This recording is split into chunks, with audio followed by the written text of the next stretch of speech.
Welcome back to my YouTube channel. I'm back with another vlog. അപ്പോൾ ഇന്നത്തെ video എന്ന് പറഞ്ഞിട്ടുണ്ടെങ്കിൽ ഒരു പ്രൊഡക്റ്റീവ് ഡേ ഇൻ മൈ ലൈഫാണ്. ഏകദേശം ഒരാഴ്ച എടുത്തു വെച്ചിട്ട് ഈ ഒരു ഞായറാഴ്ച എടുത്തു വെച്ച വീഡിയോ ആണ്.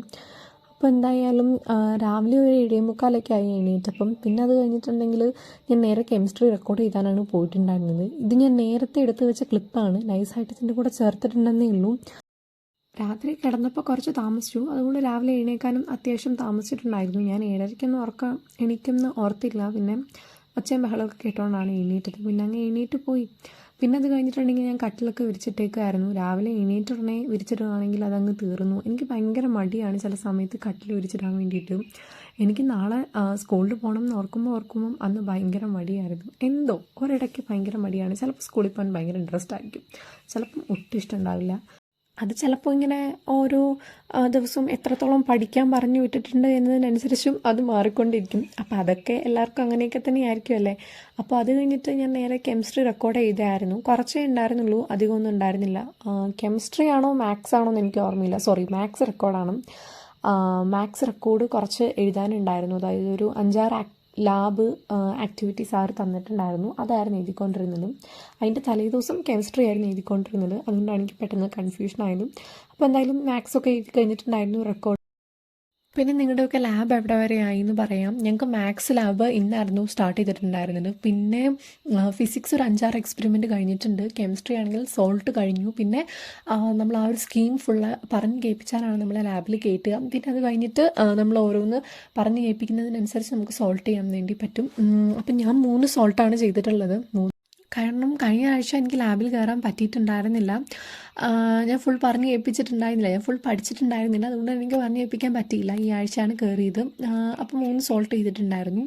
അപ്പോൾ പിന്നെ മാത്സ് ഇന്നാണ് തുടങ്ങിയത്. വലിയ കുഴപ്പമില്ല, ആദ്യത്തെയൊന്നും അത്ര പാടായിട്ട് തോന്നിയില്ല. പിന്നെ എനിക്ക് 10th IT ഇങ്ങനെ ഫസ്റ്റ് ഒന്നും ഒട്ടും ഇഷ്ടമുണ്ടായിരുന്നില്ല. കാരണം എനിക്കിത് ചെയ്തെടുക്കാൻ വേണ്ടി അത്യാവശ്യം സമയമെടുക്കും.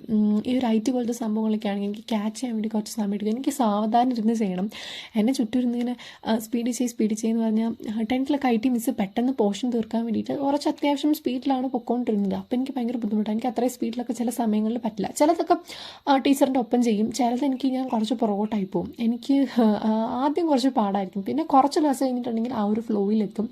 ആദ്യം എനിക്കൊരു സ്റ്റാർട്ടിങ് ട്രബിൾ ഉണ്ട്, അത് തീരണം. അപ്പോൾ എന്തായാലും മാത്സ് ആദ്യം കുറച്ച് അങ്ങനെയായിരുന്നു. കാരണം എനിക്ക് ഇൻട്രൊഡക്ഷൻ ക്ലാസ്സും കിട്ടിയിട്ടുണ്ടായിരുന്നില്ല.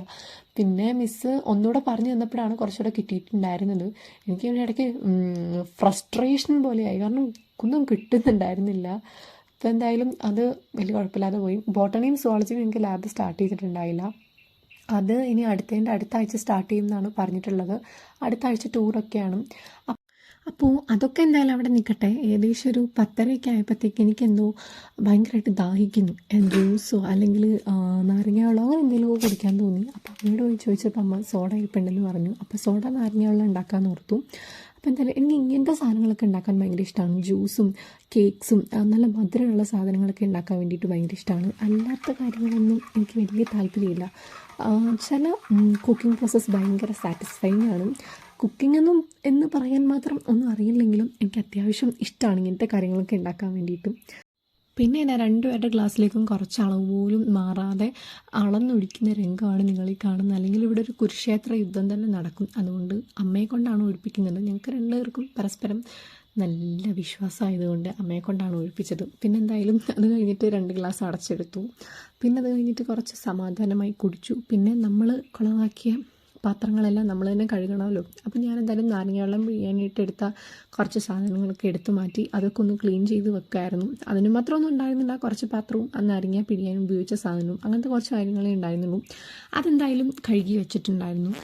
നമ്മളങ്ങനെ അധികം പാത്രമൊന്നും കഴുകാറില്ല. പിന്നെ നമ്മൾ കുളമാക്കുന്നത് നമ്മൾ തന്നെ കഴുകി വെക്കണം എന്നുള്ളതേ ഉള്ളൂ. പിന്നെ എന്തായാലും സ്കിൻ കെയർ ചെയ്തു. ഫേസ് വാഷ്, മോയ്സ്ചറൈസർ, സൺസ്ക്രീനും. ഇത് കഴിഞ്ഞിട്ട് എൻ്റെ മുടി ഒന്ന് ചീകിയിട്ടുണ്ടായിരുന്നു. പിന്നെ അത് കഴിഞ്ഞിട്ട് നമ്മൾ പഠിക്കാനിരിക്കായിരുന്നു. ഏകദേശം 11:15 ഞാനത് പഠിക്കാനിരുന്നപ്പോഴത്തേക്കും. ആദ്യം തന്നെ ഞാൻ മാത്സാണ് പഠിക്കാനെടുത്തത്. കണ്ടപ്പോഴേ എനിക്കെന്തോ ഒരുപാടുണ്ടായിരുന്നു. ഇൻ്റഗ്രൽസ് എന്ന് പറഞ്ഞ ചാപ്റ്ററായിരുന്നു. അത്യാവശ്യം പഠിപ്പിച്ചിട്ടുണ്ടായിരുന്നു. ഇപ്പം ഞങ്ങൾ ഇൻ്റഗ്രൽസ് ബൈ 2 പാർട്സായി. അപ്പോൾ എന്തായാലും അത് ഞങ്ങളോട് ടെസ്റ്റ് പേപ്പർ ഉണ്ടെന്ന് പറഞ്ഞുകൊണ്ട് ഞാനത് ഭയങ്കര കാര്യമായിട്ടിരുന്ന് പഠിക്കുമായിരുന്നു. പക്ഷേ ടെസ്റ്റ് പേപ്പറും ഇട്ടിട്ടുണ്ടായിരുന്നില്ല. അതാണ് വേറൊരു സത്യം. എന്തായാലും ക്വസ്റ്റ്യൻസ് ഞാൻ അതുകൊണ്ട് അത്യാവശ്യം എല്ലാം ചെയ്ത് പഠിച്ചിട്ടുണ്ടായിരുന്നു. ടെസ്റ്റ് പേപ്പർ ഇടും എന്ന് പറഞ്ഞതുകൊണ്ട് തന്നെ ആദ്യം ഞാൻ ആ സമയത്ത് ഇക്വേഷൻസ് എല്ലാം ആ ചാപ്റ്ററിൽ പഠിപ്പിച്ചത് കാണാതെ പഠിക്കായിരുന്നു. പിന്നെ അത് കഴിഞ്ഞിട്ട് ഒരു പേപ്പറിലോട്ട് 2-3 തവണ കാണാതെ എഴുതി നോക്കുമായിരുന്നു. അതുകൊണ്ട് ആ ടൈമിൽ ഇക്വേഷൻ നല്ല ഓർമ്മയുണ്ടായിരുന്നു. ഇടയ്ക്കിടയ്ക്ക് റിവിഷൻ ചെയ്തില്ലെങ്കിൽ നമ്മൾ ഇക്വേഷനൊക്കെ മറന്നു പോയിക്കൊണ്ടേയിരിക്കും. അതുപോലെയാണ് കെമിസ്ട്രിയിലെ സോൾട്ടിൻ്റെ കാര്യവും ലാബിൽ നിങ്ങൾ ഇടയ്ക്കിടയ്ക്ക് റിവൈസ് ചെയ്തുകൊണ്ടിരിക്കുക. കാറ്റയോൺസും ആനിയോൺസും ഒക്കെ, അല്ലെങ്കിൽ നമ്മൾ വിട്ടുപോകും. പിന്നെ ആദ്യം പഠിക്കാൻ വേണ്ടി എടുത്ത എഫേർട്ട് അതേ രീതിയിൽ എടുക്കേണ്ടി വരും. അപ്പോൾ എന്തായാലും ഞാൻ മാത്സ് ക്വസ്റ്റ്യൻസ് ചെയ്ത് പഠിക്കായിരുന്നു. ഇൻ്റഗ്രൽസ് എന്ന് പറഞ്ഞ ചാപ്റ്റർ തുടങ്ങിയിട്ടുണ്ടെങ്കിൽ ആദ്യം തന്നെ നിങ്ങൾ ക്വസ്റ്റ്യൻസ് ചെയ്ത് പഠിക്കുക. എനിക്ക് ഇതുവരെ വലിയ ബുദ്ധിമുട്ടായിട്ട് തോന്നിയില്ല. ഇനിയിപ്പോൾ എല്ലാം ചെയ്ത് പഠിച്ചു കഴിഞ്ഞിട്ട് ദൈവം തമ്പുരാൻ അറിയാം എല്ലാം കിട്ടുന്നുണ്ടോ, കൺഫ്യൂഷൻ ആവുന്നുണ്ടോ എന്ന്. അപ്പോൾ എന്തായാലും അത്യാവശ്യം അന്നന്ന് പഠിപ്പിക്കുന്ന അന്നന്ന് തന്നെ ചെയ്ത് പഠിക്കാം.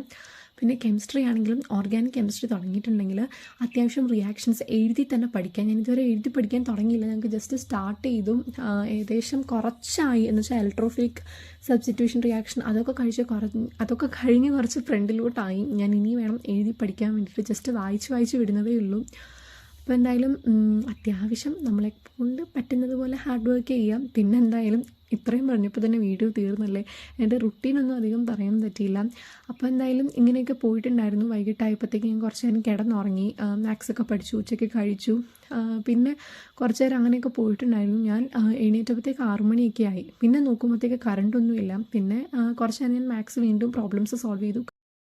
പിന്നെ എനിക്ക് വേറൊരു കാര്യം പറയാനുള്ളത്, ഞാൻ കഴിഞ്ഞ വീഡിയോയിൽ ഒരു ചലഞ്ചിനെ കുറിച്ച് പറഞ്ഞിട്ടുണ്ടായിരുന്നു. ഞാനത് 10 ഡേയ്സ് ചെയ്യാമെന്നാണ് പ്ലാൻ ചെയ്യുന്നത്. ഈ വരുന്ന തിങ്കളാഴ്ച തൊട്ട് 22-ാം തീയതി വരെ, അതായത് 10 ഡേയ്സ് സ്റ്റഡി ചലഞ്ച്.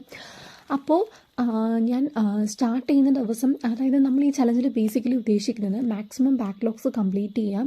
അതേപോലെ തന്നെ നമ്മളുടെ ക്രിസ്മസ് എക്സാമിന് വേണ്ടി നന്നായിട്ട് പ്രിപ്പയർ ചെയ്യുക. ഈ ഒരു ചലഞ്ചിന് ഫസ്റ്റ് ഡേ ഞാൻ വ്ളോഗ് ഇടുന്നത് ചൊവ്വാഴ്ചയായിരിക്കും. നമ്മൾ തിങ്കളാഴ്ച സ്റ്റാർട്ട് ചെയ്യും. മാക്സിമം ബാക്ക്ലോഗ്സ് കംപ്ലീറ്റ് ചെയ്യാൻ വേണ്ടിയിട്ടാണ് ട്രൈ ചെയ്യുന്നത്. അതേപോലെ തന്നെ ഡിസ്ട്രാക്ഷൻസ് മാക്സിമം ഒഴിവാക്കുക എന്നുള്ളതാണ്. അപ്പോൾ എന്തായാലും ഈ ഒരു ഫസ്റ്റ് വ്ളോഗിന് കിട്ടുന്ന സപ്പോർട്ട് അനുസരിച്ചായിരിക്കും അങ്ങോട്ട് ഞാൻ അത്യാവശ്യം കൺസിസ്റ്റൻ്റ് ആയിട്ട് ഇടണോ അല്ലെങ്കിൽ വീക്ക്ലി ഇടുന്ന പോലെ ഇട്ടാൽ മതിയോ എന്ന് വിചാരിക്കുന്നത്. ഓക്കെ, അപ്പോൾ എന്തായാലും നിങ്ങളുടെ സപ്പോർട്ട് ഉണ്ടാവുമെന്നും പ്രതീക്ഷിക്കുന്നു. ഉണ്ടെങ്കിൽ ഞാൻ കണ്ടിന്യൂസ് ആയിട്ട് ഇടുന്നതായിരിക്കും. അല്ലെങ്കിൽ നമുക്ക് അത് യൂട്യൂബിൽ ഇടാതിരിക്കുന്നതായിരിക്കുമല്ലോ നല്ലത്. അപ്പോൾ എന്തായാലും ഷോർട്സ് ആയിട്ടാണെങ്കിലും ഞാൻ അപ്ലോഡ് ചെയ്യുന്നതായിരിക്കും. അപ്പോൾ എന്തായാലും താങ്ക്സ് ഫോർ വാച്ചിങ്.